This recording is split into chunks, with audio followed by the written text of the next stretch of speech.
All right. So for Unit 9, we're going to be talking about agency, and we'll be talking about the relationship, which is really what? The promise, right? This is the promise or the relationship that we have with a client, with a principal, with another party, right? That we're going to be able to make sure that they're represented well, that they are getting the representation that they need in order to get ahead in real estate.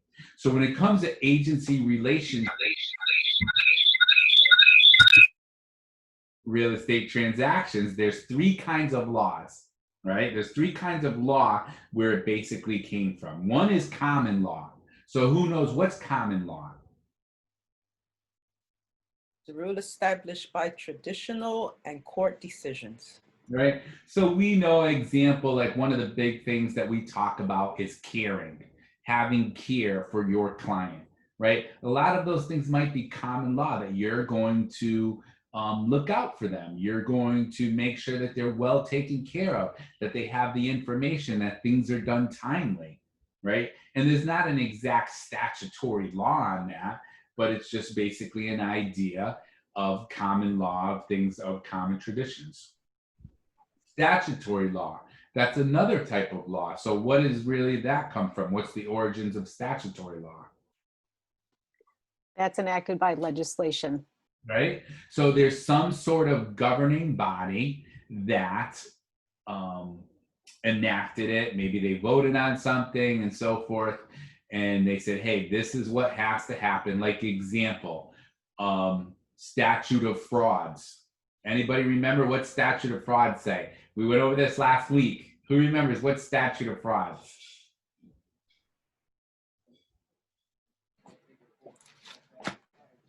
Did we? It has to be in writing. That's right. To be in real estate, to be a real estate enforceable contract in the state of Connecticut, it has to be in writing, right? So that's like an example of statutory law. And the last one, which is the one that I don't like, okay? Well, Rob, why don't you like that? You know, administrative law. Well, guess what? Do you get to vote for the administrators, for some of these people that are making some big time rules on you? No. Like you didn't get to vote for the commissioner of motor vehicles. You didn't get to vote for the commissioner of real estate. Now, I don't know who the commissioner of real estate is. I'm sure, you know, we got to make sure, hey, I'm sure it's a very, very nice person here in Connecticut, right? In fact, there's 8 commissioners. We didn't get to vote for them, right? But they do get to make some pretty important rules and laws on what we do. And you see, so that is something that, you know, again, depending on how you look at things, I'm not sure, but administrative law, the rules and regulations created by real estate commissions and departments as authorized by the legislature. So who has any questions on that? All right. In the 1950s, we had the common law doctrine of caveat emptor. Who knows, what does caveat emptor mean? Let the buyer Buyer beware. I would tell you, it's still kind of like that today. I mean, the buyer is responsible to make sure that they know what they're doing and what they're buying and how they're handling their business. But what is nice that in today's business is you do, as the buyer, get to have a buyer representative. You can, if you choose to, get a real estate agent in your corner to be able to help you out every step of the way, right? And you get to decide, well, how is this person really going to be able to help me, and what's going to you know, concur with that. So definitions. The first one is an agent. What is an agent?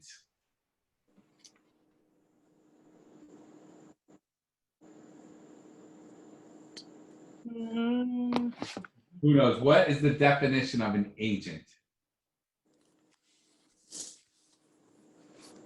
person authorized to act on behalf of the principal in dealing with a third person. That's right. So again, we're talking about somebody who's authorized to work for you, somebody who can help you make decisions, somebody who can consult you. Are they going to make decisions for you? Hopefully, no. Maybe if it has to do with their business, like they might make some decisions as far as, let's say, how the home is going to be marketed and so forth. But are they going to sign contracts or bind you to things on your behalf? No, right? A real estate agent does not have that authority most of the time, right? Then we have a principal. The principal is the individual who hires the agent and delegates to that agent the responsibility of representing the principal's interests.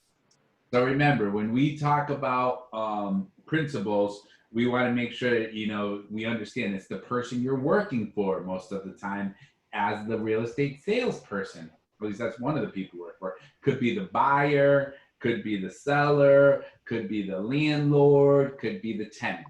Make sense? Mm-hmm. All right. Fiduciary. What's the fiduciary? What does that mean?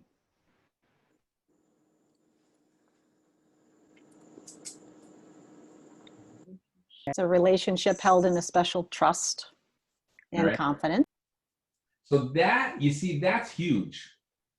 And it's a lot bigger than what we might think or what some people might give credence to, because there are some people that they think that they can just buy or sell a home on their own and they don't need any help, and that's fine.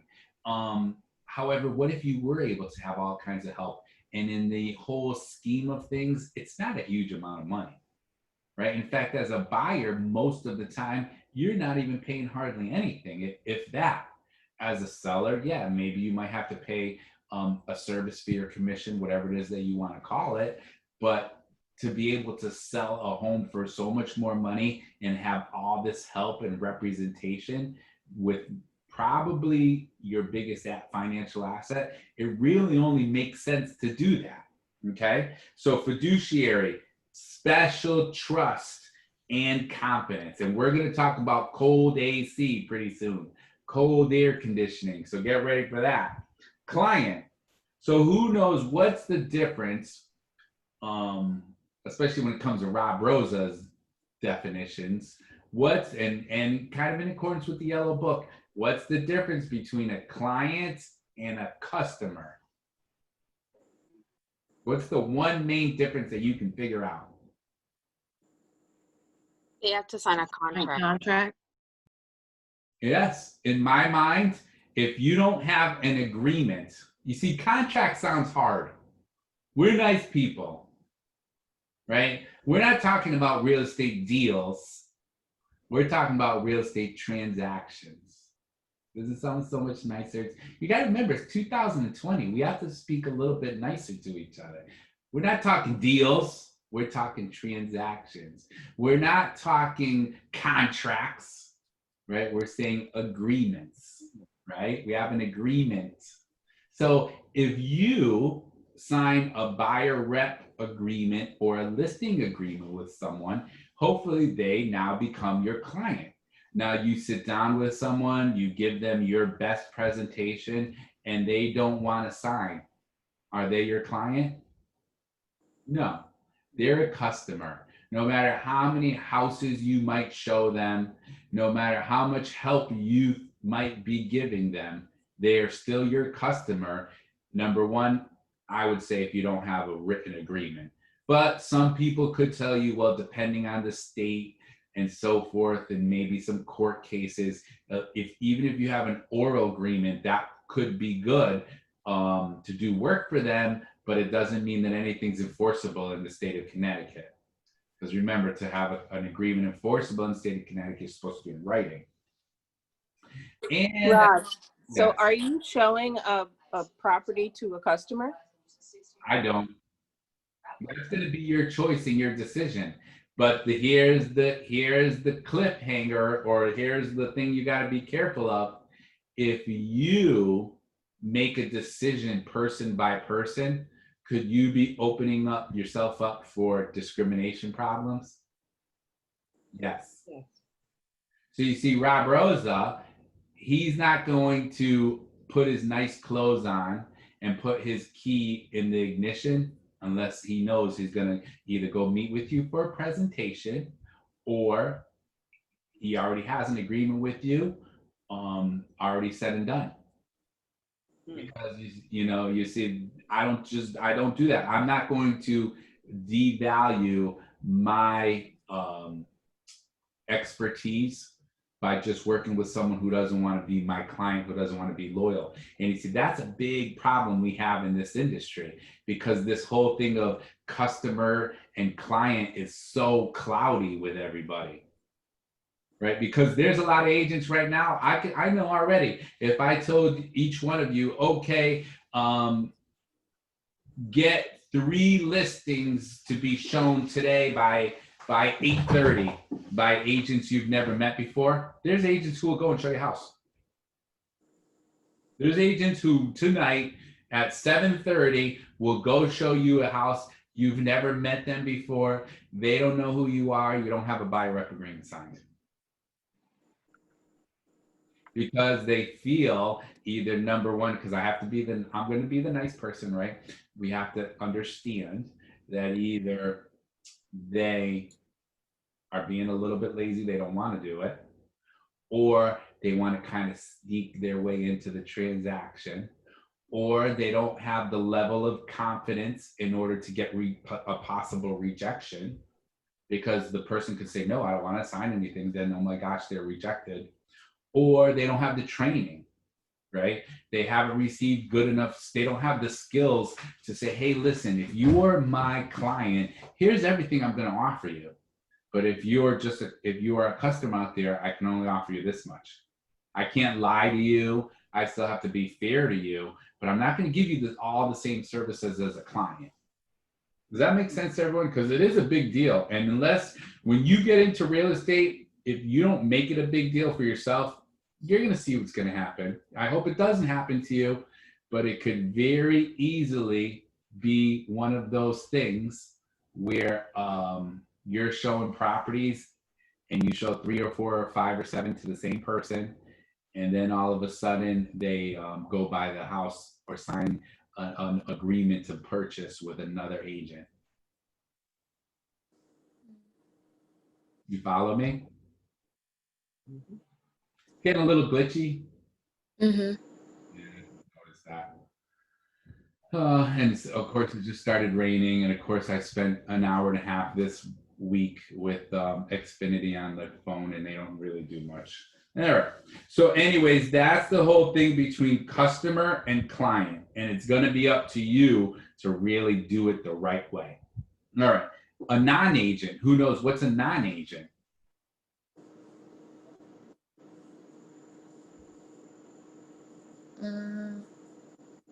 Someone who works with the buyer or seller, landlord or tenant, assisting one or both parties with the transaction without representing either party's interest. Right. And so do we allow that here in Connecticut? No.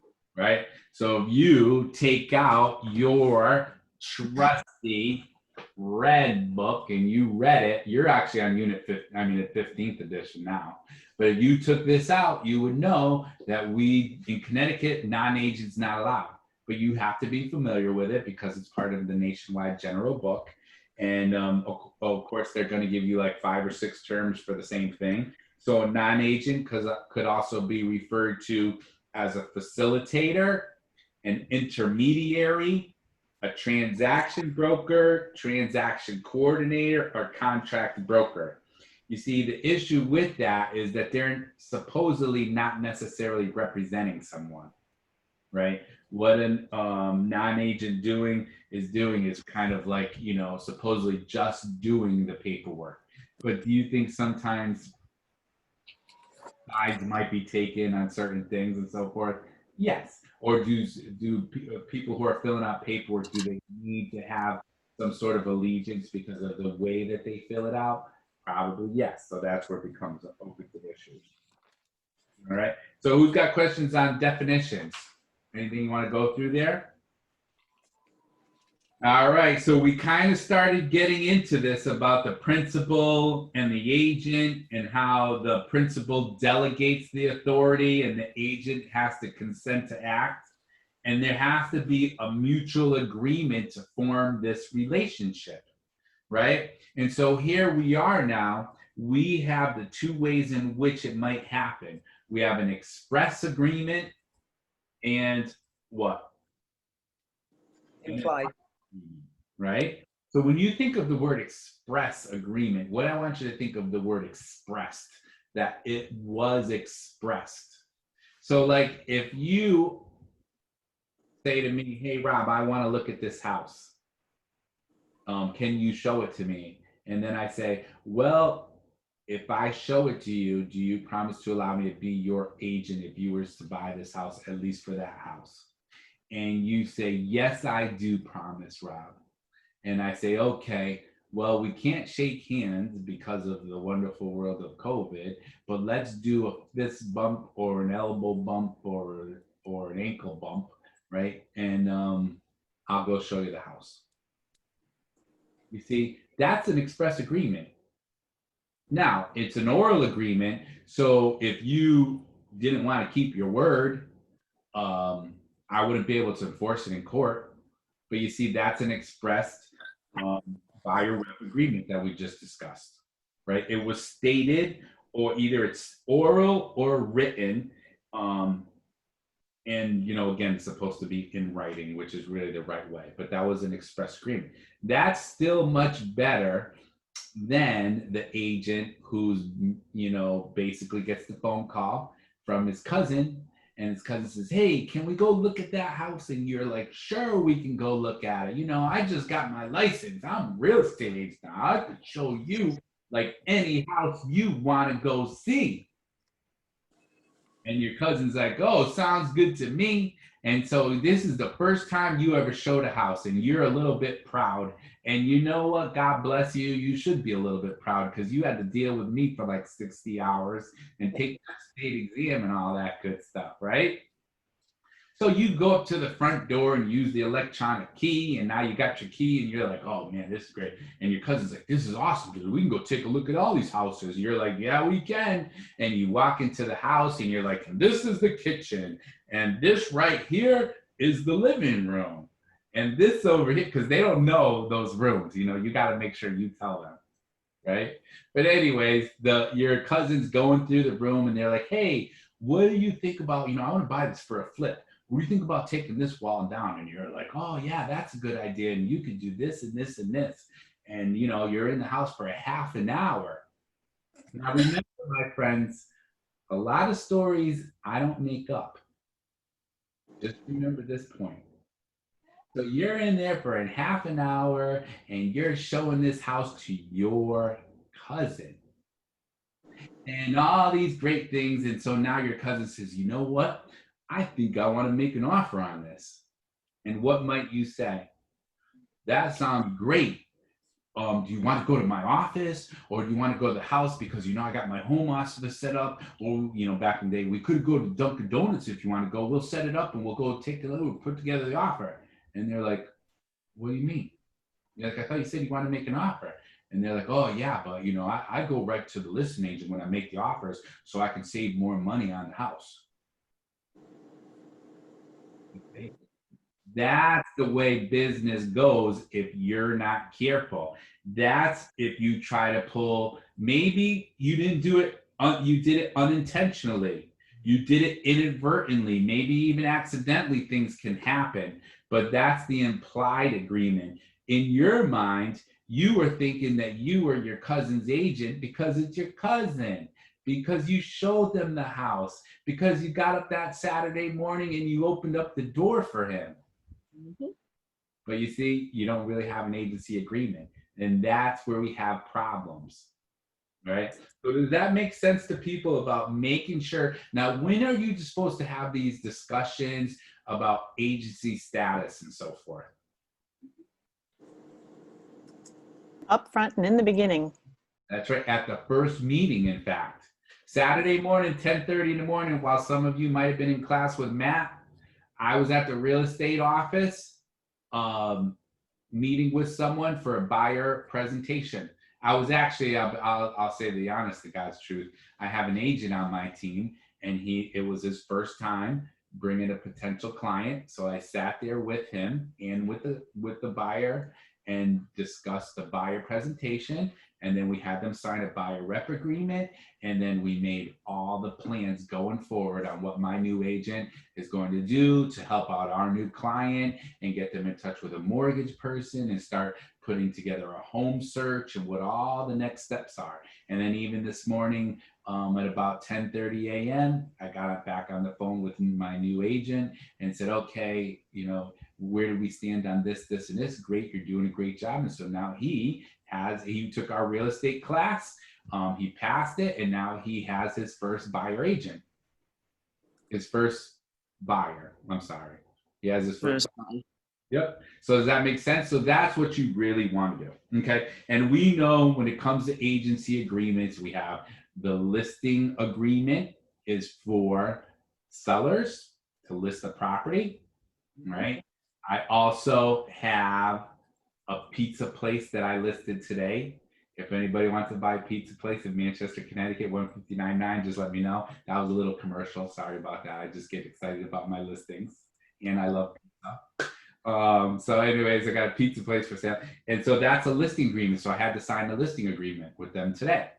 And then we have a buyer representation agreement is for buyers. So those are the two kinds of agreements. Now, so we know we have to disclose and talk about agency status the very first time we meet. How about open houses? What's the story with those? I have a beautiful listing in Rocky Hill. Put the message out to my team this morning. Hey team, who wants to do an open house for me on Sunday? I got an agent who's going to do it. So what's the deal with those? What if you go to the open house? Who's that agent working for? The seller. That's right. And you see, the only way so sellers, it's interesting because when it comes to that, I mean, open houses are interesting. When it comes to open houses, what we need to do as agents is we need to put up the little tent card, the little card that's over on the counter by the registration materials that says, hey, that you understand this is an open house, and that during this open house, anything you say and so forth, that this the company is representing the seller. And if you don't have an agency agreement, you know, basically they're representing the seller, so that you know you have to be careful. If you're a buyer, you have to be careful what you say in an open house, because that agent, no matter how nice they are and how much you're in the conversation, their allegiance is to the seller. Right? So that's a way in which you're basically showing houses, but you're not discussing agency agreements necessarily. Make sense? Now, when I sat down with, let's say, the listing today for that pizza place, right? And we talked about commission.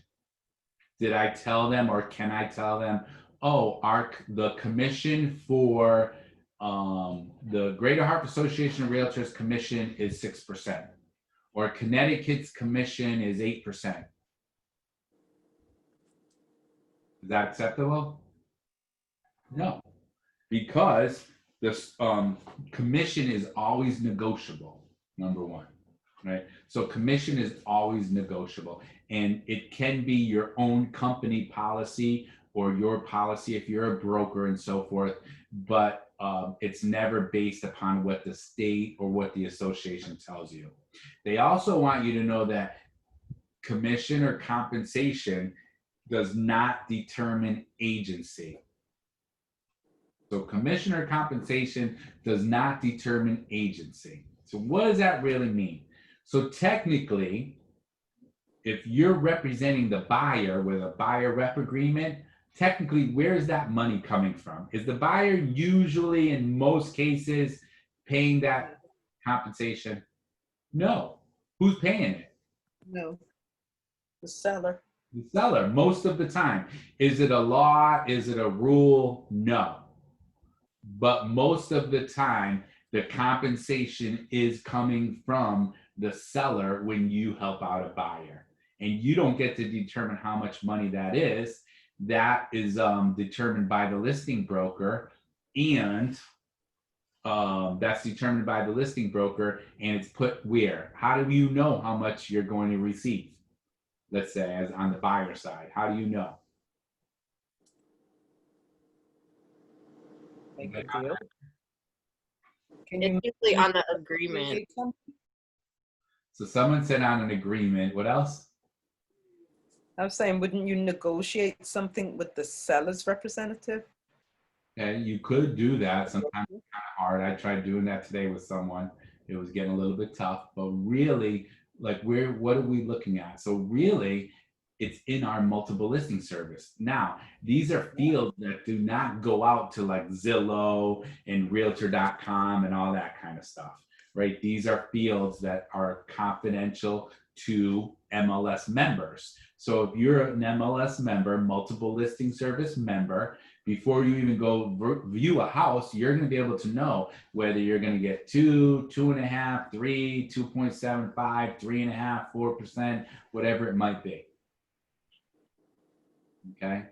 And see, that's where things get a little bit tricky, because are you going to be willing to show them everything, or are you going to just want to show them homes where you're getting the highest commission? You might be saying to yourself, oh, I'm just going to show them homes that get the highest commission. Well, what if they fall in love with a home and you're only going to get $500? What if you showed them 25 houses? Go ahead.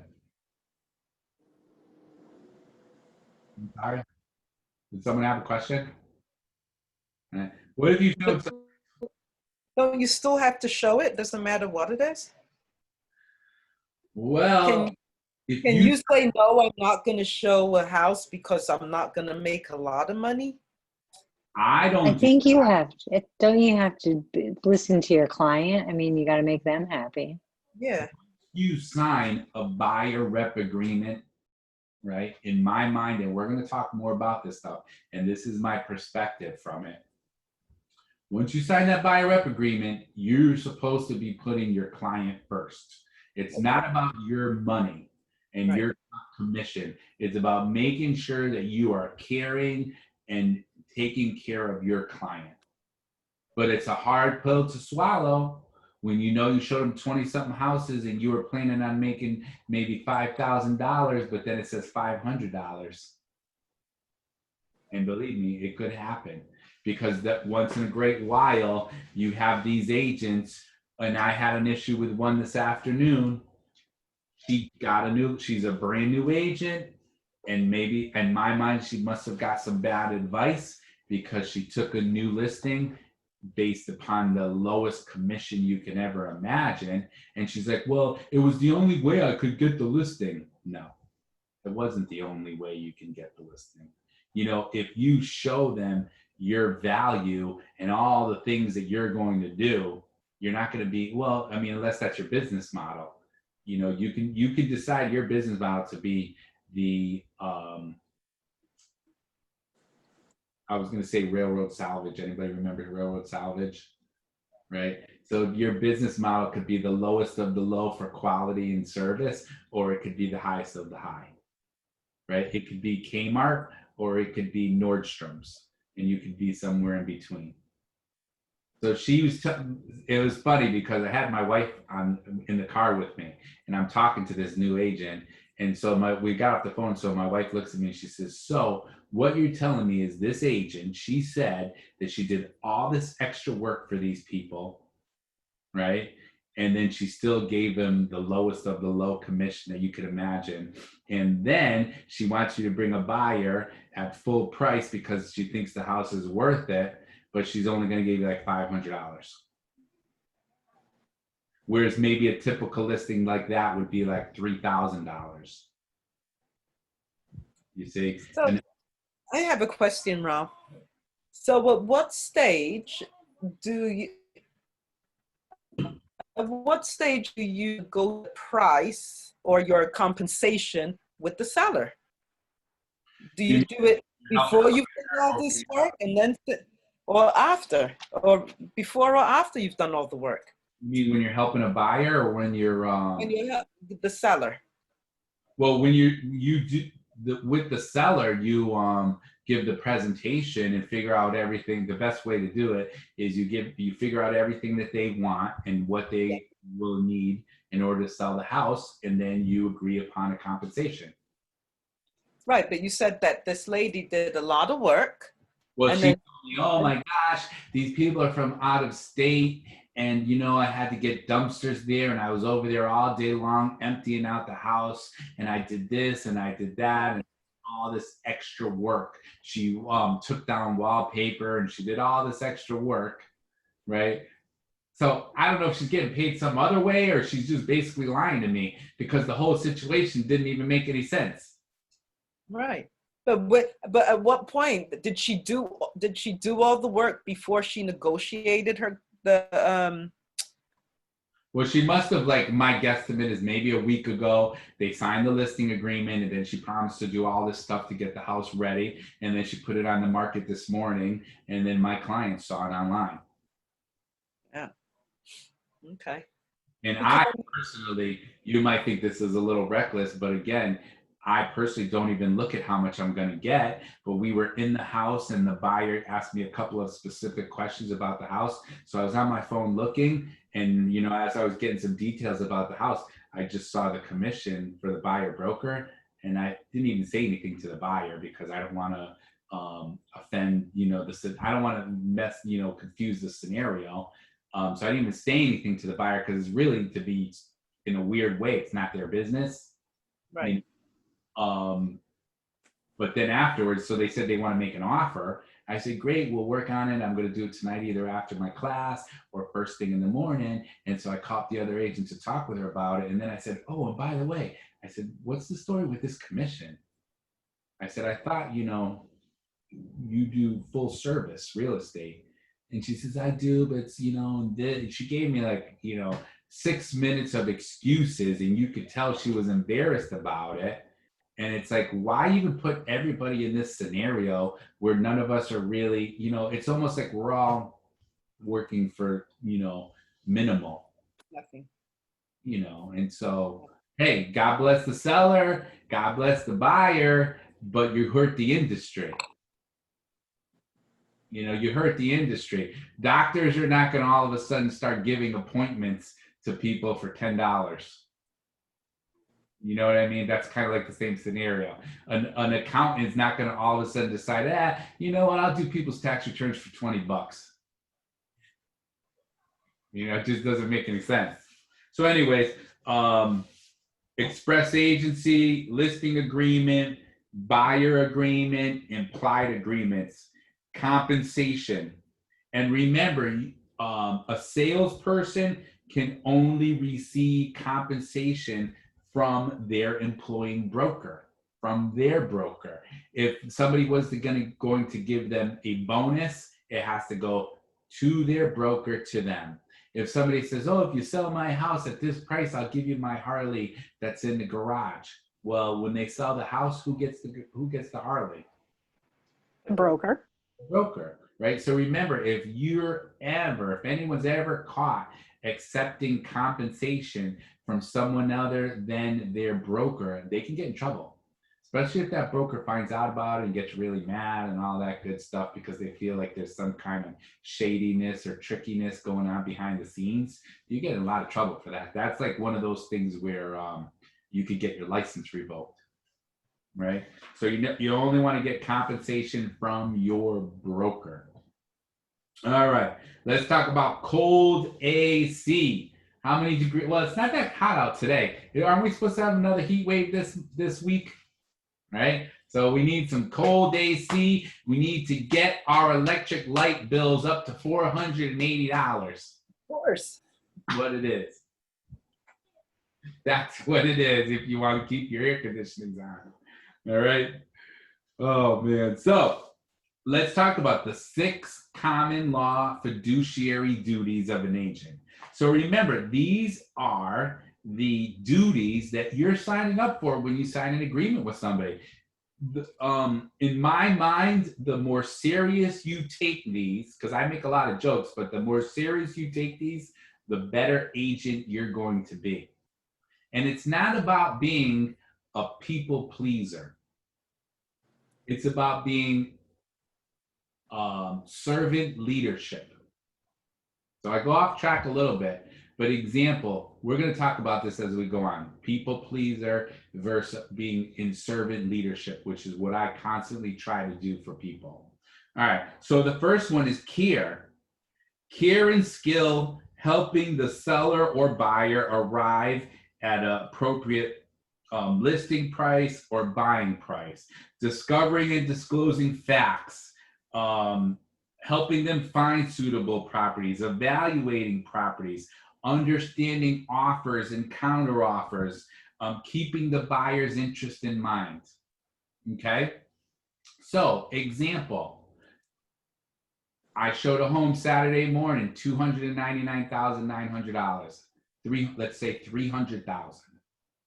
Right? Get a text yesterday afternoon. Hey Rob, now the house was on the market for 2 days. Hey Rob, I'm thinking of making an offer for 225,000. What do you think? Can you write it up? So the house is for 300,000 for 1 to 2 days. It's a hot market. They want to make an offer for 225,000. The people pleaser person is going to do what?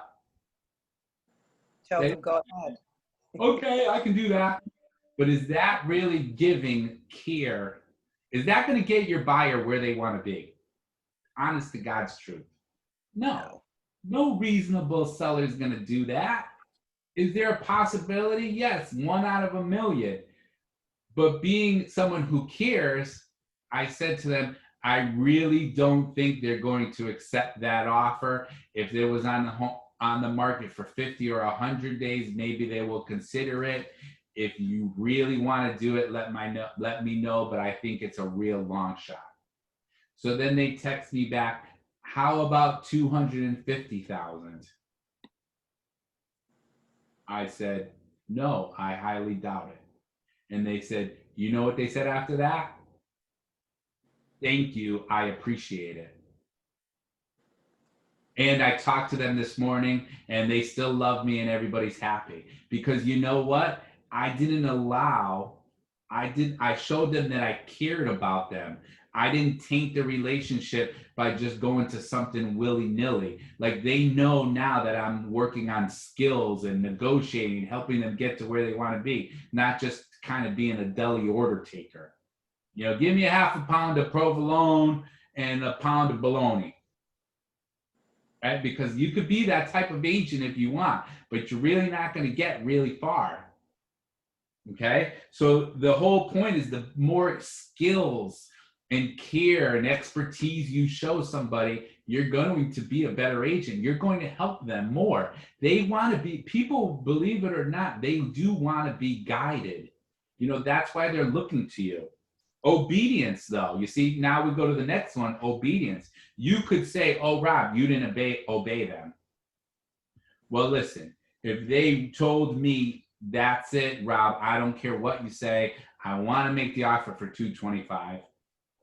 Then I either have to obey them and do the offer for 225, or they could be that that client of mine, which maybe I have one of these clients every 3 years where I say, because it only happened like 5 or 6 times, where I say, hey, you know, I don't know if we mix well together, maybe we should terminate the agreement, or maybe I could get you in touch with someone else because I don't feel comfortable making an offer for $225,000 on a $300,000 home that's only been on the market for 1 or 2 days.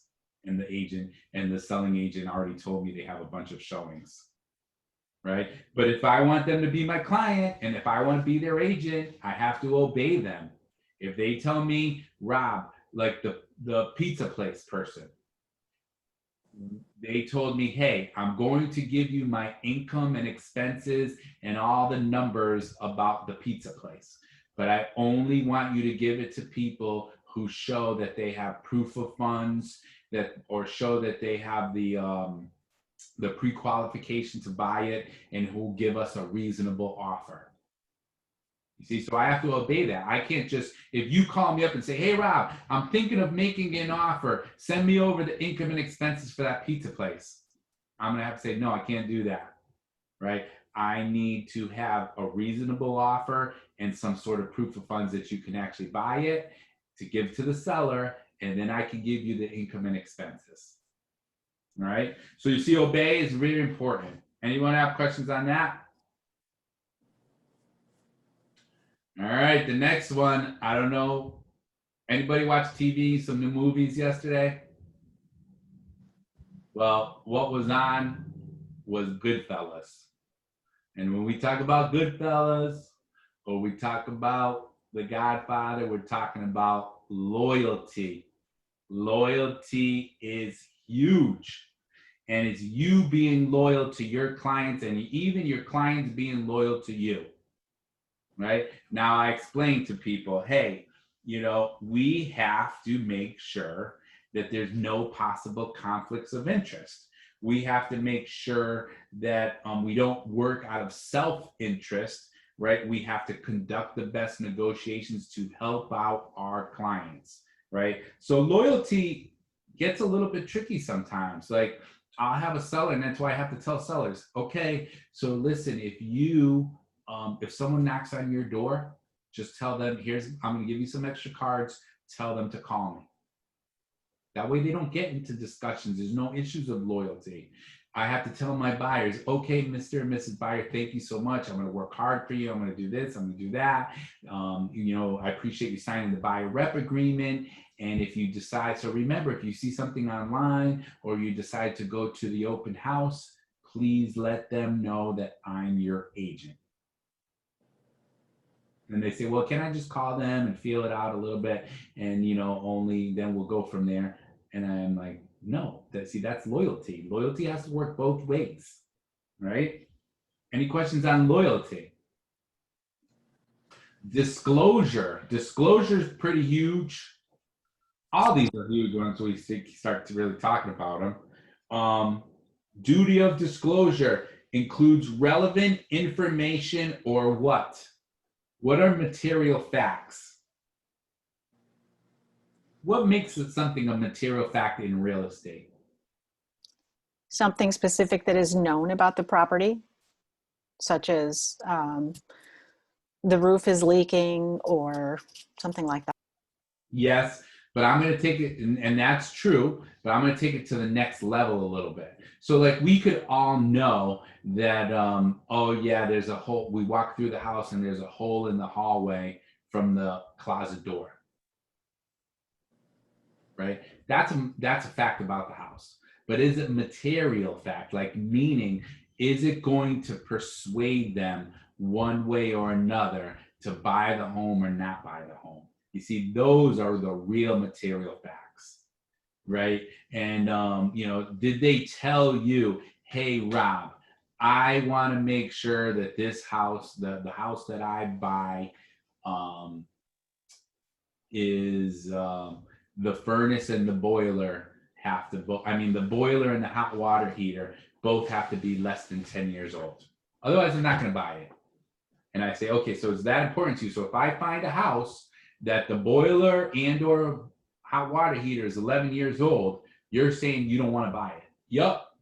It has to be 10 years or younger, right? So if we're looking at a house and I know the hot water heater is more than 10 years old, that's a material fact. I have to let them know. Even if maybe the seller didn't disclose it, but maybe I go downstairs and while they're looking around, I'm looking at the hot water heater and I see way in the back corner, it has the date on there. And maybe they're not even going to see that. But do I really need to let them know now that I saw that? Yes. Right? So you see, those are material facts. Things that we should know or even should have known. Okay?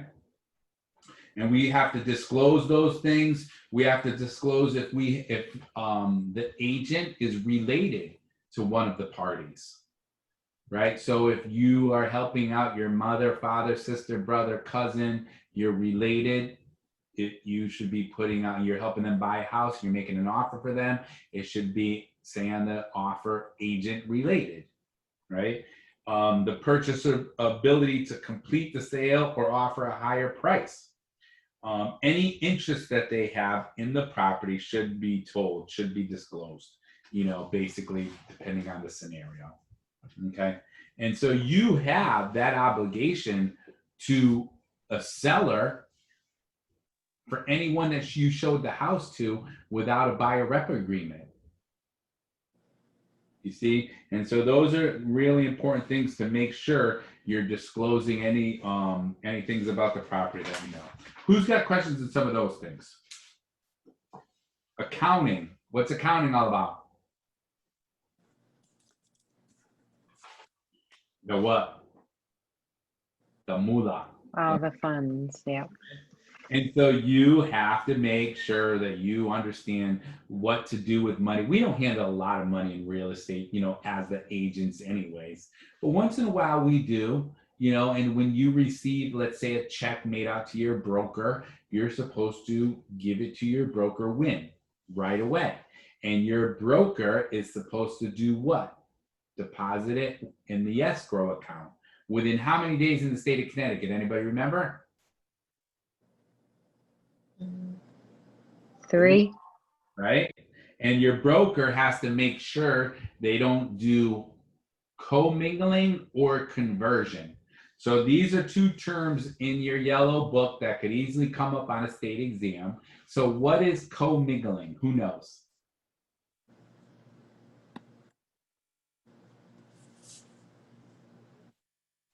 Mixing money with personal or general funds. That's right. Mixing the money, commingling it. And then what's conversion? The illegal use of the money. The illegal use, right? Not supposed to use that money. That's not for personal business. Right. And then lastly, confidentiality, right? And so confidential, don't be telling other people's business. Don't be telling your client's business. It's not your, you should not be doing that. That's huge. If they can afford a higher priced house, fine. That stays between you and your client. If they can afford another $10,000, that stays between your client. If your seller said they would go down to 200, even though they're at 220 right now, that's your own personal business between you and your client. So keep those things confidential and making sure that you don't have any problems when it comes down to that. You should not be disclosing other people's business. So those are the 6 things for fiduciary obligations. What kind of questions do you have on those?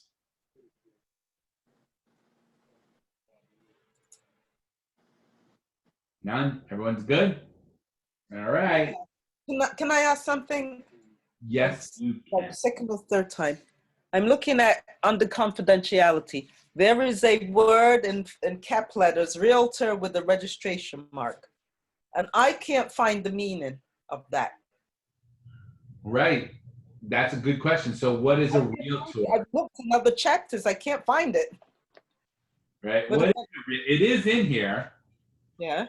It is in here, right? And it's one of those things where like, oh, that's why I should have started at unit 1. Well, maybe it's not. I don't know. That's true. When do you, but it's not true. That's a blockage, right? Remember, that's a blockage. You don't have to start at unit 1. Yeah, it's not even in unit 1 anymore. I don't know. It's maybe somewhere. So that's a great question. That was Judy, right? Yeah. That's an awesome question. So you are finishing this class, you do your 60 hours, you take the state exam, you pass it, you sign up with a broker. What would be your title? Are you a realtor then? You're a salesperson. That's You're associate. a salesperson. So when do you get to become a realtor? What do you have to do? Sell a house? Nope.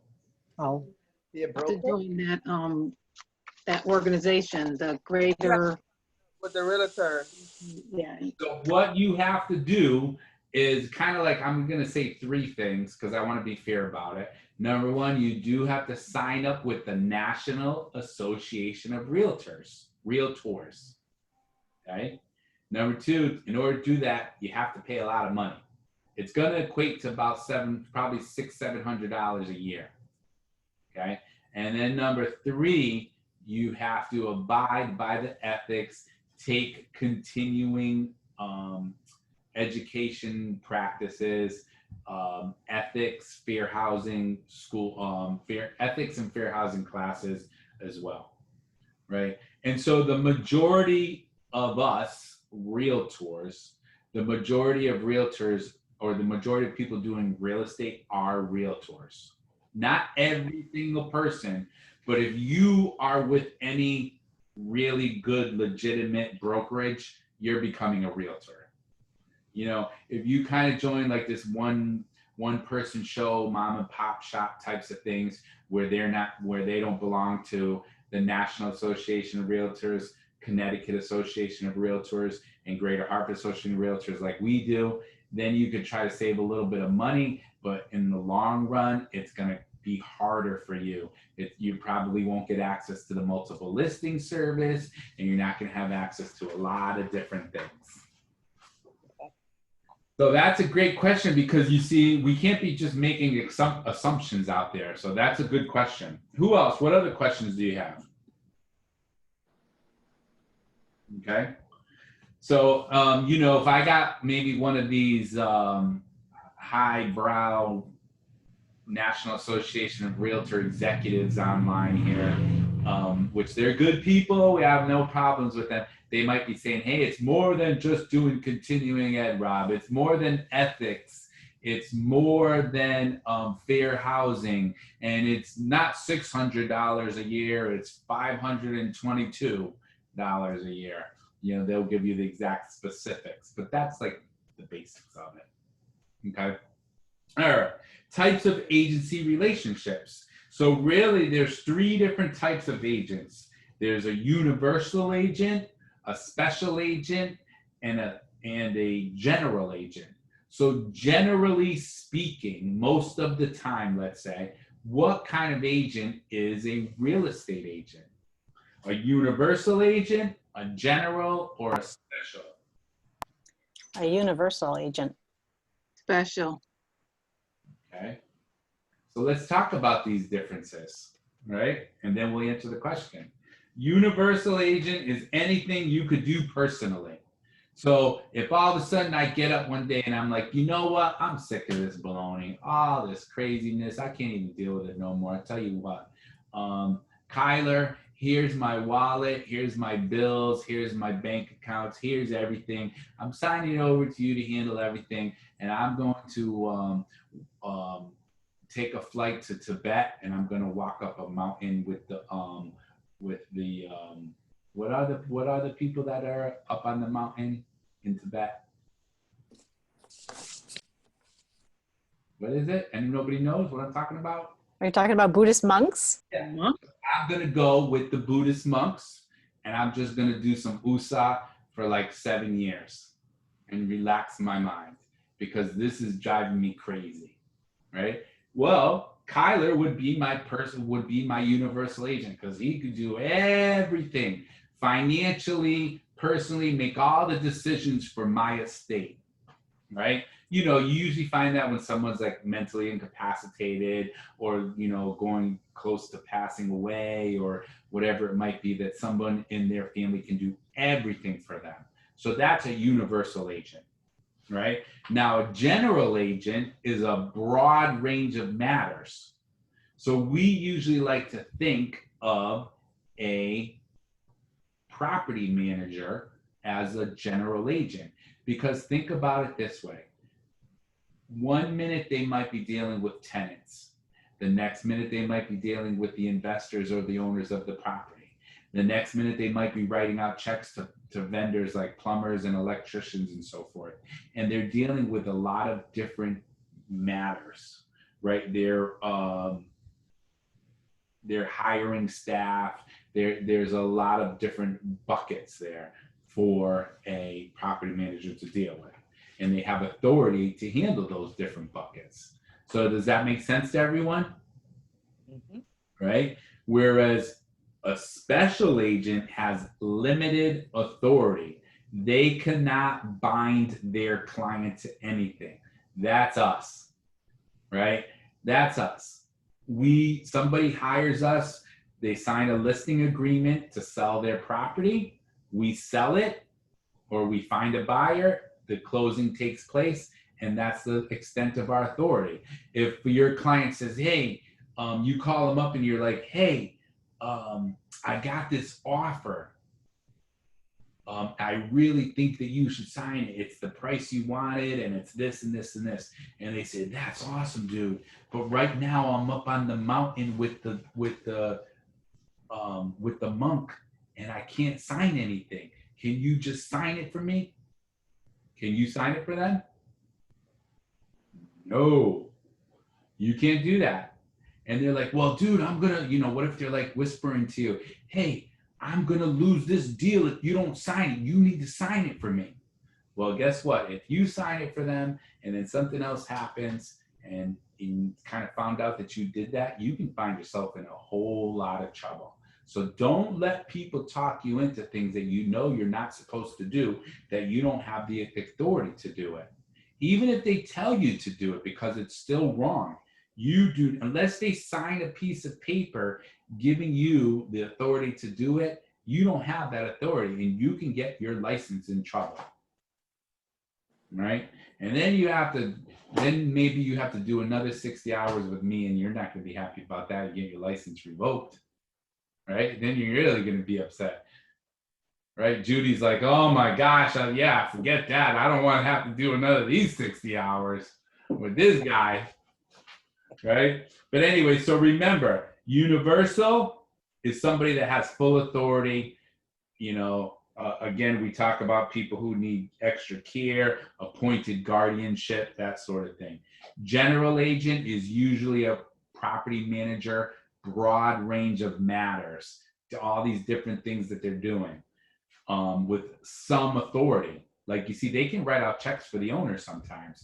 They can bind the owner to contracts with the electrician or the plumber or the carpenter or the snowplow guy. Special agent, limited authority, like a real estate agent. You have the authority to help them buy a house. You have the authority to help them sell a house. Okay? We talked about disclosure and when that has to take place, usually at the very first meeting and so forth. All right, single agency. So when we say the term single agency, what does that mean? The agent represents only one party to the transaction. Right. Now remember, one party or one side. We like to say, to try to make it easier for you two, we like to say there's two sides to every agreement. You have the buyer side and the seller side, right? So with single agency, you have one brokerage that's representing the buyer. You have another brokerage that's representing the seller. Now, if we say dual agency, what does that mean? Who knows? Buyer and seller under the same broker? That's right. The same brokerage is representing the buyer and the seller. Very simple, right? And when we talk about these things, we're talking about broker, like think about broker code or your broker's license number. It's the same broker's license number that's representing both. Well, Rob, what do you mean by that? So there are a lot of franchises out there that they have the same, beginning name, ABC Realty, but then it's like All Points or All Stars or Exclusive or something like that. And they're technically different brokers. So, example, let's just say, I'll just put it out there, it's like Century 21. So Century 21, there's all different brokers that are Century 21. So if you have Century 21 Classic Homes on the buyer side and Century 21 All Points on the seller side, that's dual agents. That's single agency because it's two different brokers. You follow me? Am I confusing people? But if you had Century 21 Classic Homes, the buyer side and the seller side, then that's dual agency. Does that make sense to everyone? Don't go necessarily just by the name of the company, because if it's a franchise, it could mean that many of the offices are different. On the other hand, if you have Berkshire Hathaway, we have one broker code, but 50 something offices. So if you have the Berkshire Hathaway in Greenwich listing the house, and the Berkshire Hathaway in Wethersfield office being representing the buyer, that's considered dual agency because it's the same broker code.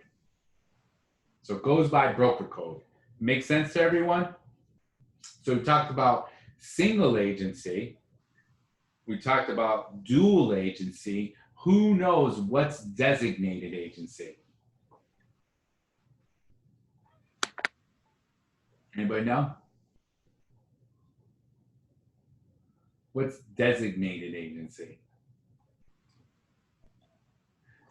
So that's when you have one broker, but two different agents in the brokerage. One's representing the buyer, one's representing the seller. Right? So you have, so again, designated agency, you have one broker, but two different agents. And one agent in that brokerage is representing the buyer, and one agent in that brokerage is representing the seller. Does that make sense? Oh, you and Matt. You got it. Okay. Yep. That would be considered designated. Now, when we stay on this whole thing with dual agency and designated agency, when do these things have to be disclosed to the clients? Up front and in the beginning. Before the offer is presented, when the offer is made, right? So example, you sign a listing agreement with this seller, you're all excited, you're pumped up, they're excited for you too, and you're like, I'm gonna get this buyer, this is gonna be great, and ba ba ba ba. And now you go out there and you spend all kinds of time and money marketing this property. Now you were lucky enough, this doesn't happen as much as you might think. Because remember, in the state of Connecticut, there's like 17,000 real estate agents, no lie. Just in the state of Connecticut. There's like 1.2 something million in the United States. So this doesn't happen too often as much as you might think. But anyways, let's say you got the buyer. Now you can't, because you did an open house and the buyer said they want to make an offer, you made the offer with them. You can't go to the seller and say, hey, Mrs. Seller, I have an awesome deal for you. You wanted $225, so here's $225 in cash, and they're ready to close tomorrow and all this good stuff, blah, blah, blah. And then the seller's like, this sounds great. You did such a great job. You're like, yeah, thank you so much. Oh, and by the way, I'm also representing the buyer. You see, that doesn't really feel right. It doesn't feel like you were being straightforward. It doesn't feel like you were being transparent. So what you have to do is you have to tell the buyer, hey, you understand this would be dual agency. Do you feel comfortable? Yes. Let's sign that agreement. Bah, bah, bah, bah. Then you go to the seller. Hey, Mrs. Seller, I want to present an offer to you. I have an offer to show you. But before I do that, I want to let you know that this would be a dual agency agreement, and I would be representing both sides. So, do you feel comfortable with that? Okay, great. And now let's go over the offer. If they say, no, I don't feel comfortable with that. You didn't tell me that was what's going to happen. So then in your mind, while they're talking, what are you looking at? What are you picturing in your mind? Your money just like flying away. Because what do you have to do now? You have to get another person involved. And is that person going to work for free? Nope. Right? So what that seller told you in the beginning about being so excited for you to find the buyer, she really wasn't honest with you. She didn't want you to find the buyer. She just wanted you to work for her and see if we can get a buyer and go from there. But there's a weird thing about the human nature, because when they find out, oh, so you're going to get the whole commission? So you're getting the whole commission, right? And then it's like, well, you wanted me to find the buyer, didn't you? That's what we agreed upon, that I was going to work for you and I was going to help you sell this house. Yeah, but also you're going to get the whole commission. Okay.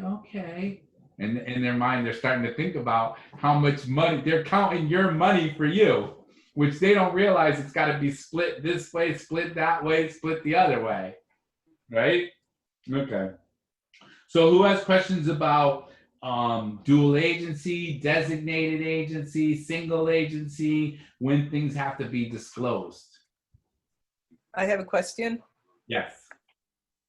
So, in that scenario that you just gave, and the lady says, no, she doesn't want you to do both sides, and you have to get another person. So, do you get another sales associate or broker to represent the buyer, and will you get a part of the commission because you brought in somebody else? So that's when you have to say, okay, I'll tell you what. I mean, this is not really, it happened to me once, maybe twice, and then that was the end of that deal, because I have long discussions with my sellers. But what you have to do at that point is you have to say, okay, well, I'll tell you what I'll do. You know, I know you want me to work for you, and I appreciate that, and I want to work hard for you. So I'll talk to my broker, you know, or my office manager, or whatever it might be, and see who they can assign to the buyer, right? And so you'll have to get another agent who's assigned to the buyer. Most of the time, that's how it will work. And then you'll have to figure that out, because if it's in the very beginning of the transaction, that other buyer agent might want, you know, pretty much the whole commission. Or you might be able to say, well, on this side, you know, I'd still like to get, you know, a referral fee of 20% or 30% or 25% or something like that. It's just going to depend on a lot of different things, what you've done, how long, you know, what kind of relationship you have, what's your broker's policy, how they handle these types of things. So there's not an exact ruling on that. Make sense? Okay. Yep. So, okay, you want me to give you my little tip, my tip of the day, special sauce, Rosa. Now, don't ever say I didn't help you in real estate, because I'm telling you big time help right here. So during the listing presentation, I say to the seller, get the sellers, and sellers excited about me working for them hard, right? And so then before I'm you know, while I'm there with them, before I'm done with the presentation, I say, so Mr. Seller, so do you want me to find the buyer? And what do they say?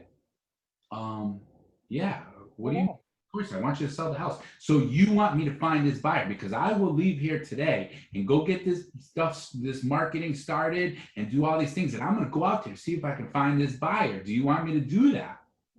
See, I say it a second time. And they look at me a little confused. And they're like, of course we do. And then I say, okay. So I want your pinky promise. Because you see, we can't really get it in writing at that time, because that's not appropriate. We used to do that years ago, but then the state of Connecticut said we can't do that anymore. So we have to get their pinky promise. It's okay. So you're going to give me your pinky promise that if I go out there and spend all this time and money, now there's probably a long shot of it, because there's 17,000 other real estate agents in Connecticut. But if I find that buyer, you're not going to be mad at me when I bring you an offer that I'm representing both the buyer and you, right? Give me your pinky promise. Are you ready to do this? And they say, oh yeah, no problem, no problem. And now, hopefully, they keep their word. But you see, if you didn't have that little, you have to sow the seed a little bit in the listing presentation. Because if you don't, then if it does happen, if you're lucky enough for it to happen 2, 3, 4, 5, 7 weeks after, that's when they're going to be looking at you and say, oh, so you're going to get the whole commission. Oh, Yeah. okay. You know, and then they're like, and then you're standing there and you're like, yeah. And they're like, okay. And it's just like a weird 6 seconds of like, okay, all right. Because now they're trying to figure out how much money you're making off of them. And then they feel like maybe they don't feel you're worth it. Which is kind of weird, because they hired you to find the buyer and sell their property, and then all of a sudden they get mad when you come up with the buyer. But that's human nature for things, at least that's what I've seen. So before we move further, who's got questions? So is that typical, is that a typical policy for an agent to say, to offer to find a buyer as well as list their house? Or is that just what you guys choose to do? Well, the question is like, in my mind is, does somebody want to list their house or sell their house? You know, I find out from the seller, what do you want me to do? Are you looking for me just to list your house, or do you want me to sell your house, meaning find that buyer? Because nobody cares about listing their house. People care about selling their house because they want to move forward in their life. So you see, it is kind of like a marketing understanding. It is kind of like a little play on words. I'll be honest with you. It might seem like you know, it is part of the what you call neurolinguistics, right? No one really wants you to list their house. You can go out and tell 1,000 people, hey, I'll list your house. Do you want me to list your house? You know, we can list your house. That's focusing on you, the agent, right? That's focusing on the real estate agent. But if I go and tell people, well, you know, so you're looking to move to Tennessee, I can sell your house for you, right? Oh, you want to find a bigger house and sell this one? I can do that for you. You see, that's focusing on the client. And that's what they really want you to do, is help them get to where they want to be with the most money possible in the right time frame. So if you can show them that you can do that, get them the most money possible in the right time frame. You know, maybe they want to sell today, and when I say time frame, it could be that they want to sell today, it could be they want to sell next month, it could be they want to sell by Thanksgiving, and get them the most money possible. They're going to love you. And if you can show them that, then you're in like Flynn. Otherwise, they're going to see that you're focused on you and listing the house. Listing is beautiful for us real estate agents, but the selling of it is what's beautiful. Because see, when we list houses, we get a bunch of leads from other people. We can go help take those leads, and we can go get more buyers and do all these great things. But you see, that's agent focused. And we need to be more where the client focused, selling their house. So hopefully that kind of helps you with the mind frame of it and what we're looking to do. Mhm. So it's not necessarily like, you know, kind of, I don't know, you can have one of these people to say, well, Rob, I don't know if that sounds nice that you're talking with them about finding the buyer, you know. But to me, I talk with them about what they really want to do. I can list 100 houses. It takes me like 15 minutes to type it in the MLS. That's listing it, right? But selling it, finding that buyer, that's the hard part. All right. Any other questions before we move forward? Okay. But stop me at any time. And I do appreciate the questions and the comments. I just, you know, sometimes I kind of throw in my little opinion on it. But I mean, you can take it or leave it, you know, just, you know, that's kind of the way I look at it. Who knows what are ministerial acts? What are ministerial acts? That goes back to non-agency, right? That goes back to somebody who's simply doing the paperwork and formalities involved in transferring the ownership of the property, and we do not allow that in Connecticut. So again, and we're talking about for real estate, not for like mortgages and maybe other types of transactions, but for real estate, you either have representation or you don't. You're not allowed, there's not allowed somebody who can go out there and say, hey, give me $500 and I'll just take care of all the paperwork and I won't represent either party. That's technically not allowable in Connecticut. Right? That's not a licensed position in Connecticut. In Connecticut, we have real estate salesperson and real estate broker. Right? We don't have facilitator, transaction coordinator, or contract broker working for both parties. Termination of agency, right? Number one is pretty easy, the completion or performance of it. You sign a listing agreement for you to sell their home, the home is sold, and that's the end of it. You know, buyer rep agreement you sign for help them buy a property, they buy the property, that's the end of it. Death or incapacity of either party. So when it comes to that, what if the salesperson passes away? Is the agency agreement terminated? No. Sorry for those salespeople, the business still goes on, right? Because technically, who do the contracts or agreements belong to? The The broker. broker. right? So if the broker or the principal, meaning the client, pass away, then the agency agreement is terminated. If the destruction or condemnation of the property was condemned or the property burnt down, you can't say, oh, well, I still have the listing for this because even though half of it's burnt down, right? If it's destroyed or condemned, you no longer have an agreement. If it's expired, mutual agreement by all parties, breached by one of the parties.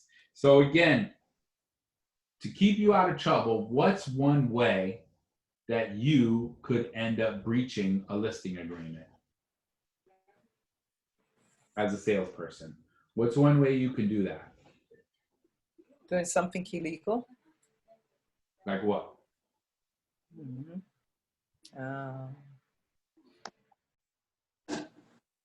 So I'm going to give you something really simple and vague. Over-promising. Over-promising.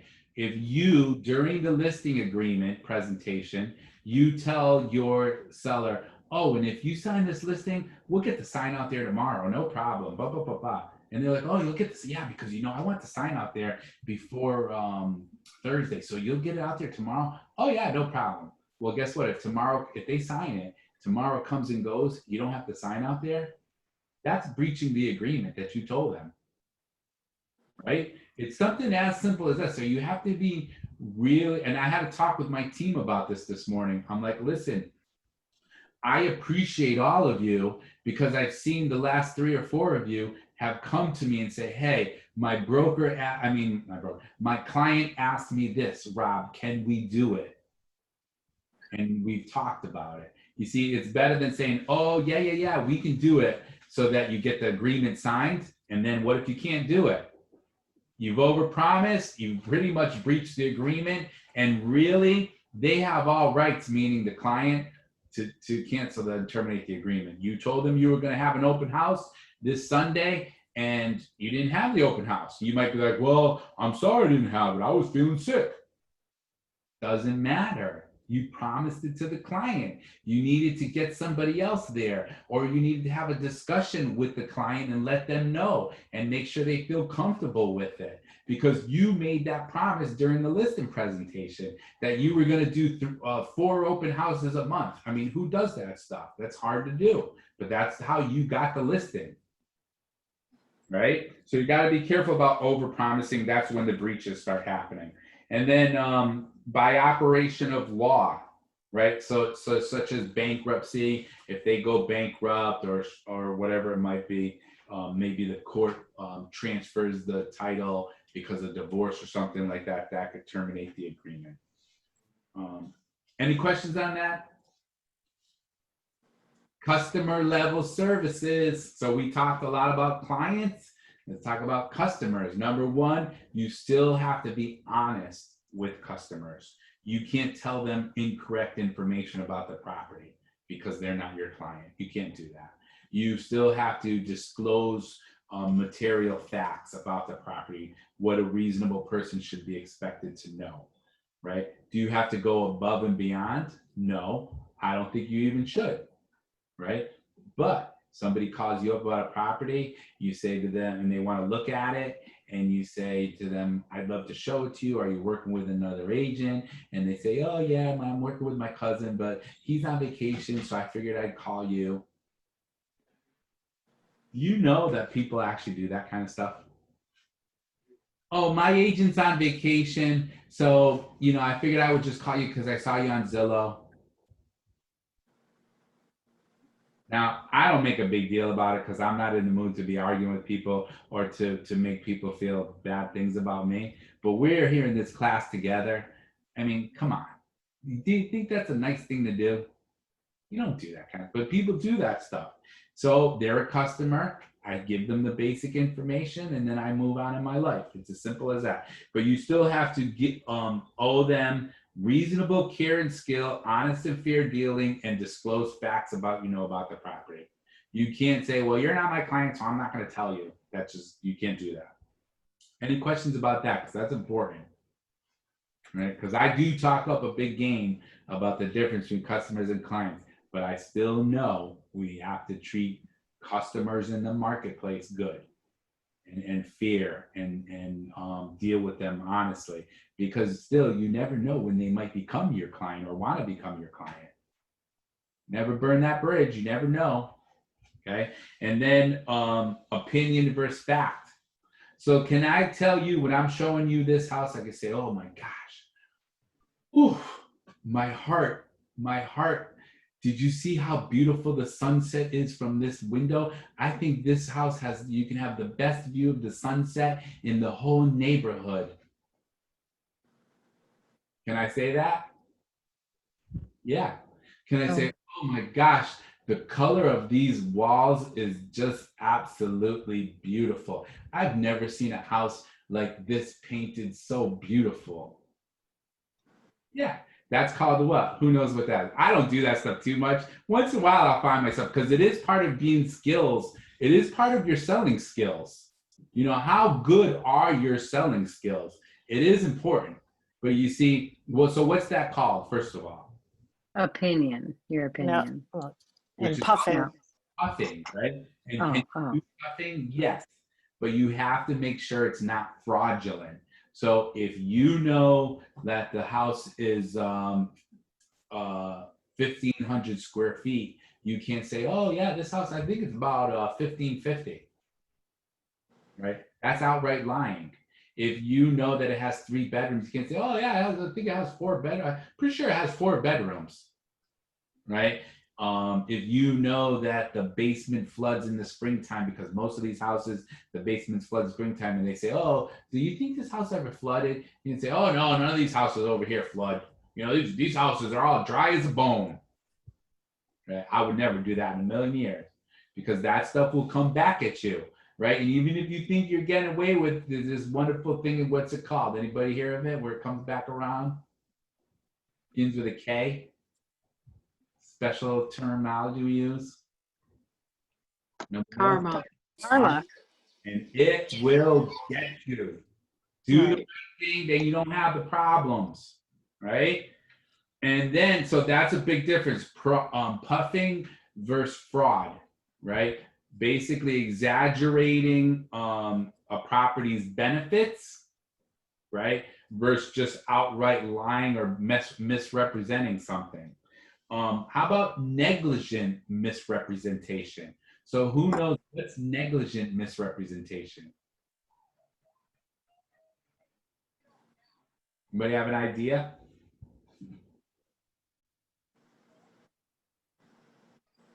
Okay, so it's when a real estate professional should have known a statement about a material fact was false, right? So example, somebody tells you, hey, I want to make sure, you know, they were like, hey, I lived, I mean, when we walked out to the backyard, I kind of smelled like it was like a dump or something. Is the dump back there? Does this land actually abut? Because I know it says town of so-and-so. Does it actually abut the dump?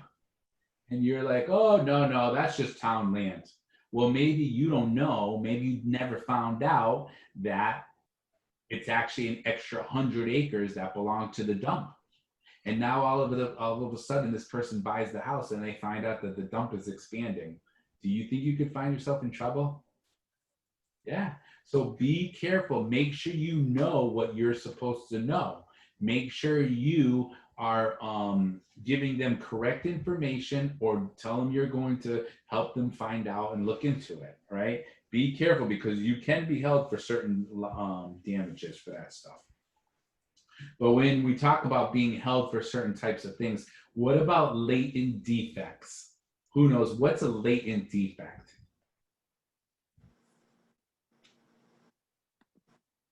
A hidden structural defect Right? that you wouldn't know. That's right. Hidden, you wouldn't have known it through a regular inspection. And are real estate agents held responsible for those? No, right? So remember, you know, maybe up in the back corner, because I've seen this happen. This happened to me before a long time ago, where I had a seller. We sell this Cape home, where it had like a lot of like nooks and crannies way in the back attic.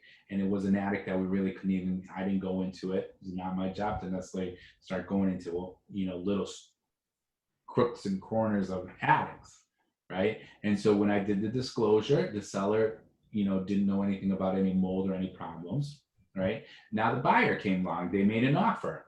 Boy, I feel like I got something in my eye. So they came along, they made an offer. The buyer hired their own inspector.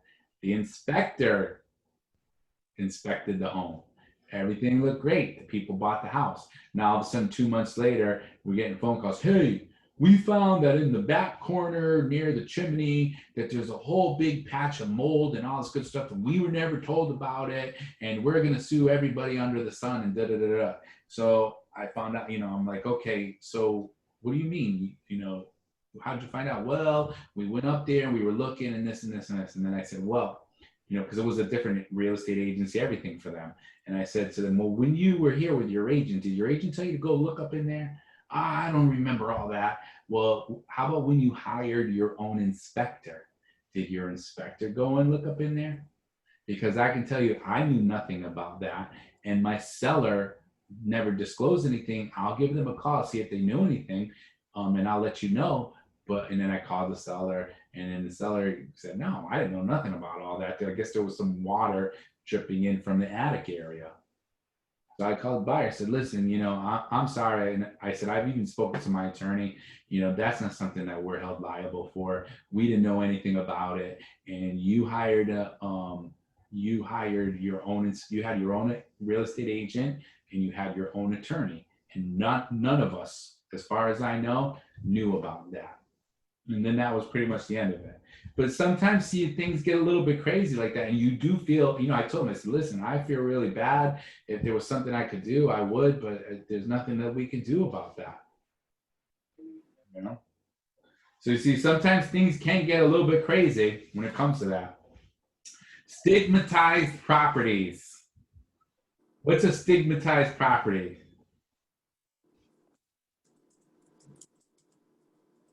So I'm going to try to stay on track here, but I always still get these same mind conversation tracks that are coming into my mind, right? Because I really feel we've lost a lot of rights over the last few months. Oh, what do you mean by that, Rob? Okay, so before COVID, if you were to ask me, hey, Rob, does the person who sell this house have AIDS? What was I going to tell you? You don't know. I was going to actually tell you that's Hipaa violation, right? That's medical. It's not something that we would be disclosing. Did the person have tuberculosis? Did the person have, I don't know, I'm trying to think of any other disease I possibly can. And you said, well, I don't know if I want to buy the house because does the person have this? I would tell you we're not allowed to disclose any of that, right? That would be maybe considered to be a stigmatized property if they had that, right? Well, in today's world, when it comes to COVID, right, people are saying, hey, I want a buyer. Any buyer that comes to my house, I want them to fill out this disclosure saying that they don't have COVID and that they haven't been around people with COVID and they don't have chills, fevers, this, that, and the sore throat, and this, that, and the other thing. So in a weird way, it's kind of disclosing medical records to other people, isn't it? Roundabout way, right? But anyways, the whole point is that you, meaning the real estate agent, do not have to disclose stigmatized properties, which might be people who have lived in there that have had diseases, people who have, maybe there was murder, suicide, hauntings, spirits, drive-by shootings, drug manufacturing, all these wonderful, nice things we mentioned, right? Those things do not have to be disclosed unless what? Unless the seller says, hey, unless the buyer, unless the buyer says, well, it's a material fact, meaning it's either going to want me to buy it, it'll make me want to buy it or not want to buy it. And so I need to know, Rob, is the person who lives in here, do they have, was this used as a drug factory? Right? Because maybe they thought they saw something on the news about it, right? So what do we have to tell them in Connecticut's law? What do we have to say for stigmatized property? Does anybody know? Anybody have an idea? Have to look it up. Well, the biggest They thing, could use Google or something like that. or even, and this includes even the next section, because we're going to get started on the quiz in a moment. This even includes the next section, which includes sex offenders. Oh, is that the house where the sex offender lived? Because if it is, I'm not buying it.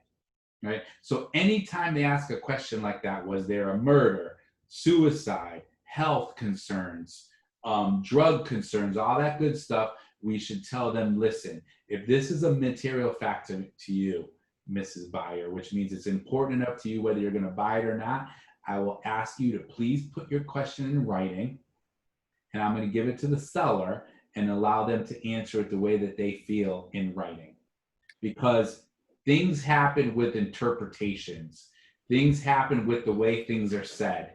And you, as the real estate agent and the buyer, might think, oh, this was a murder in this house because I saw it on the news and this and this and that. And the seller might be able to explain to you it was actually an accidental thing that had happened, and it wasn't like such a huge thing like the way that it's been portrayed in the rest of the neighborhood. There's a lot of weird things that happen that we as real estate agents kind of have to pretty much stay out of, right? So we have to be the go-between and say, listen, put your question in writing, I'll give it to the seller, and then they can respond back to you. And if you feel comfortable, we'll move forward. If you don't feel comfortable, we'll move on. So does that make sense to everyone? Are there any kind of questions on that stuff? All right. So that's the basics of real estate agency. Kind of just to do a quick little keyword terms, key point review. We talked about agent. We talked about agency. We discussed principals, clients, customers, non-agency. We discussed express agency, implied agency, the 6 common law fiduciary duties for cold AC, which is care, obedience, loyalty, disclosure, accounting, and confidentiality.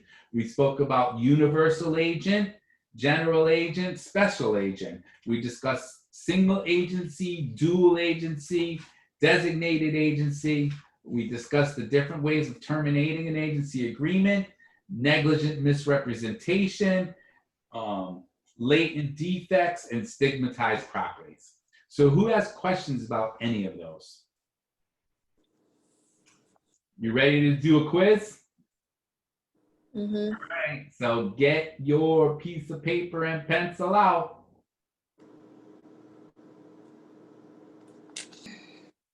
All right, so let's go over the questions together. So, number 1, an individual who is authorized and consents to represent the interests of another person is a what? C. Right. Authorized and consents to represent the interests of another person is C. So remember, the person that they're working for is the principal, and the agent is authorized to work for another person. Does that make sense to everyone? Right? Remember, the agent is hired by the principal. Number 2, a broker represents a woman but is currently working with a man to find a home. Assuming that no statute has replaced the common law, which of these correctly identifies the parties in this relationship? What do you think? C. Okay. Well, remember, it says the broker represents a woman but is currently working with the man. So the answer is the broker is the woman's agent and the man is the broker's customer, because it says working with. See, that's where we have a lot of issues where people say, oh, I'm working with this person, but did they actually sign an agreement? That working with someone doesn't necessarily mean that they're representing you. Make sense? It gets tricky. All right, number 3, the agent's obligation to use skill and expertise on behalf of the principal arises under which of these common law duties? C. C. Loyalty. Well, skill, A. A. that's right. Oh. Expertise here. I know sometimes loyalty is mostly like putting the client's interests above the agent. Mm. All right. Number 4, an agent representing the seller has a duty to disclose to the principal all of these except. C. That's right. Advertising budget. They don't have to necessarily tell you their advertising budget. All right. Number 5, a broker has an agency agreement to represent a seller in the sale of a house. The agreement's expiration date is June 10th. On May 5th, the house is struck by lightning and burns to the ground. The seller, overwhelmed by grief, dies. Based on these facts, which of these is true? A. A, the agency agreement was terminated by the fire, right? But also the seller's death would have done so too. What do I do? They didn't take no bath, did they? Remember, the lightning happened first. Right? The lightning happened first, so it was not terminated upon the seller's death. And so that's not correct. If the house had not been destroyed by the fire, the seller's death would have terminated the agreement. The broker would become the broker for the seller's estate. So that's not true because you don't automatically get to become the broker. The new people for the estate would have to hire you. And B, only the mutual agreement of the parties can terminate a valid agency agreement before its expiration date. Well, that's just kind of like doesn't make sense as far as because there's basically the destruction happened before the expiration date. Right. Anyway, so 5 is A is an apple. Number 6, a person who is designated by the principal in a broad range of matters related to a particular transaction or activity is a what? General, General agent. And who's usually a general agent? property manager. You got it. You ladies are doing great. Number 7, a real estate broker signed an agency agreement with a seller. The asking price for the seller's house was $499,000. A few days later, the broker met a prospective buyer who was interested in buying a home in the $480,000 to $510,000. The broker agreed to help the buyer locate such a property and to represent him in negotiating a favorable purchase price. Based on these facts, which of these statements is true? B. All right, so when it comes to A, why is A incorrect? The broker's relationships and the buyer and sellers are separate issues and no dual agency question arises. Well, that really doesn't make any sense because it's kind of like implying that she's going to represent, basically both clients. So it's not A, right? B, the seller is the broker's client and the buyer is the broker's customer. There's no dual agency problem. That's not true. The answer technically. C. Yep, the answer technically is C. The broker has created a potential undisclosed dual agency problem and should disclose them beforehand. All right. Number 8, a broker's. I'm sorry, there's someone.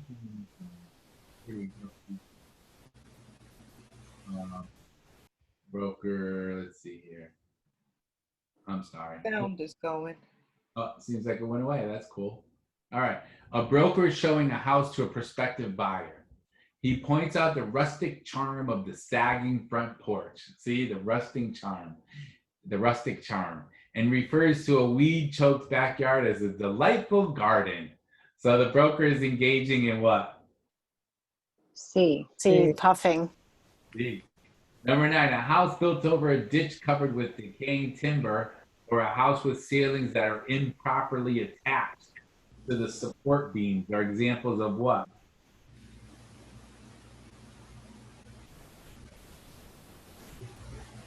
C. C. You got it. All right. So that's 9 is even cut. 10. Right. The seller's agent has certain duties to the client principal. All of these are duties of the principal except. C. Everyone got C? Marketing, right? Suggesting marketing strategies to the agent. That's not a duty of the principal. That's the principal. That's the agent's information. I'm sorry. I gotta figure out. I have to mute everyone, or you can mute yourselves and then unmute again. Thank you so much. Number 11. Every state has mandatory agency disclosure laws that stipulate what? So do they stipulate how an implied agency may occur? No. Do they stipulate restrictions on disclosure of confidential information? No, that's basically confidential is different from disclosure, right? And then how a customer is differentiated? No. So the answer 11 is B. When it comes to disclosure laws, they stipulate when, how, and to whom agents reveal for whom they provide client-based service. So that's the whole thing about disclosing. Okay. Number 12, who is the agent's principal?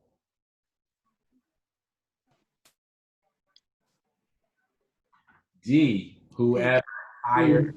D. Yep. Whoever hired them. Number 13, the broker was hired to represent the seller, to market the property, and to solicit offers to purchase. The broker is called a what? Special agent. B. Got it. Great job. Right? That's the broker, a special agent. Number 14, a house was the scene of a drug arrest and a violent murder last year. When it was listed on the market, many people considered it to be a what? B. B. Stigmatized property. 15, all of these will terminate an agency relationship, except. What will terminate an agency relationship?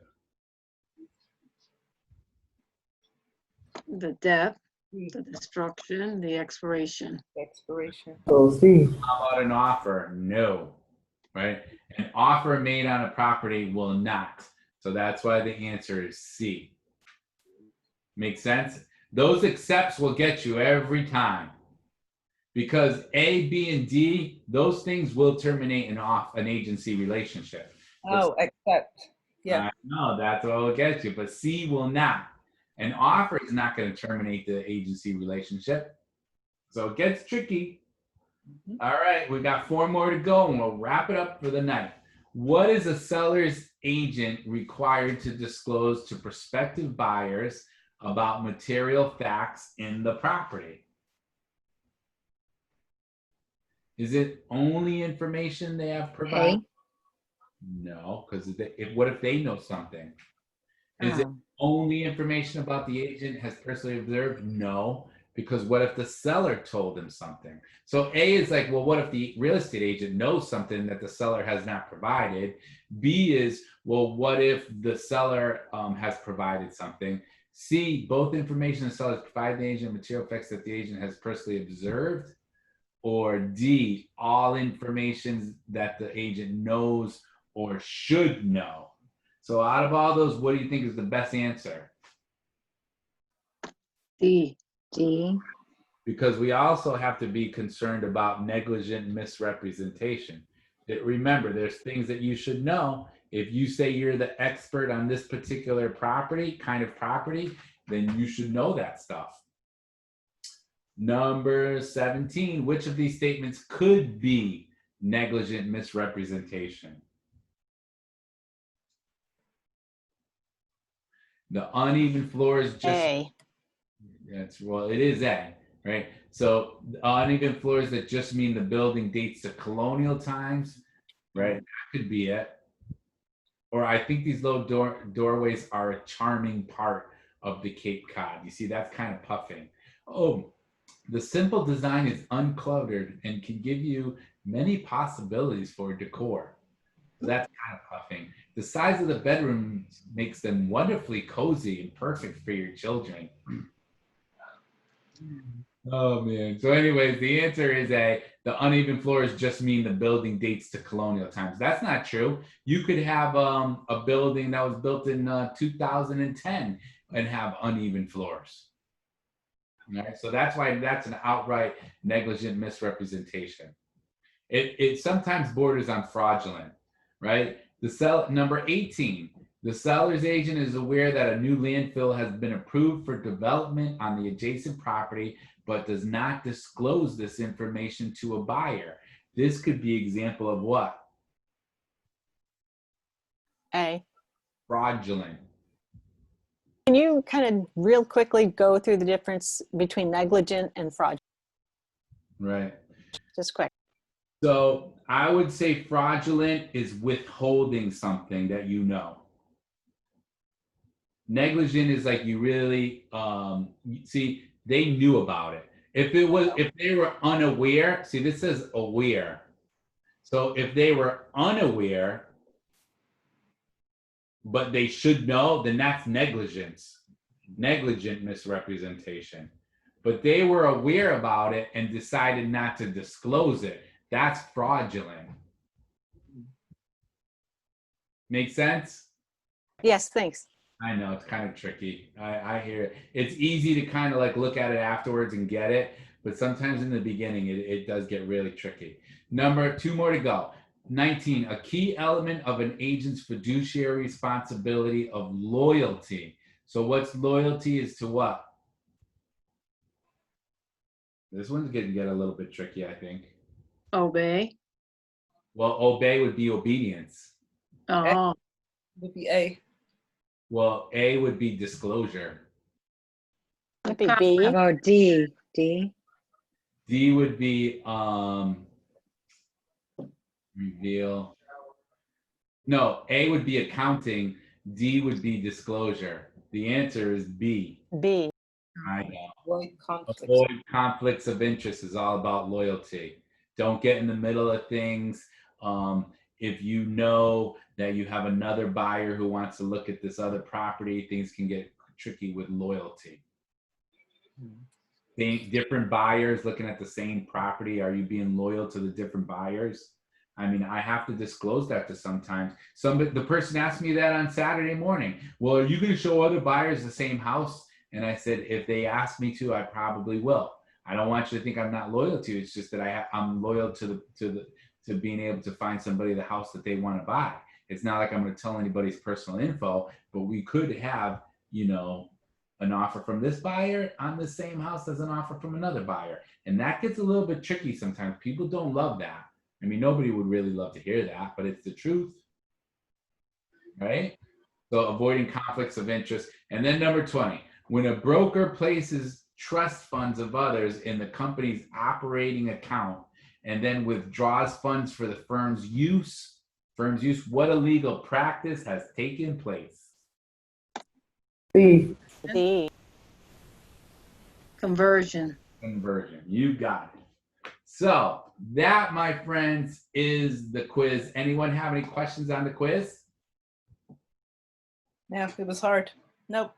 Yeah, it's a little bit tricky.